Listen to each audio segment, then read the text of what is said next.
తెలంగాణ రాజ్యాధికార party September 17, 2025 నాడు హైదరాబాద్లోని తాజ్ కృష్ణ హోటల్లో లాంచ్ చేసినప్పటి నుంచి మొదలు పెడితే ఈ రోజు దాకా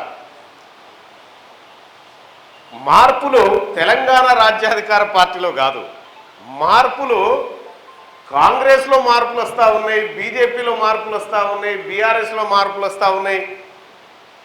వాళ్ళంతల వాళ్ళే బీసీలు అధికారంలోకి రావాలంటున్నారు, వాళ్ళంతల వాళ్ళే బీసీలకు ఎందుకు రాకూడదు అంటున్నారు.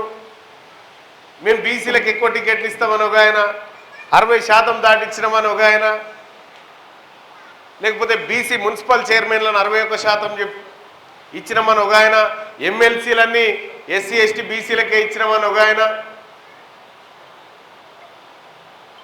ఈ మంత్రి పదవులు రెడ్లకి ఇద్దామంటే బీసీలు లొల్లి పెడతారేమో అని ఒక ఆయన,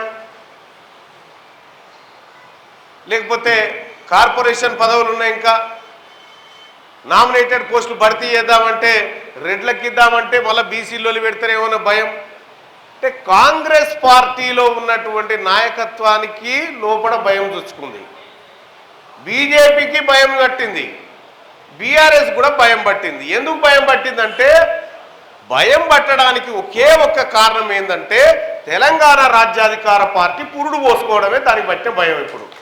ఎందుకంటే ఎవరు అవునన్నా కాదన్నా 2028 తర్వాత రెడ్ల నుంచి అధికారం బీసీల చేతుల్లోకి రాబోతుంది. ఆ అందుకోబోయేటువంటి పార్టీ తెలంగాణ రాజ్యాధికార పార్టీ.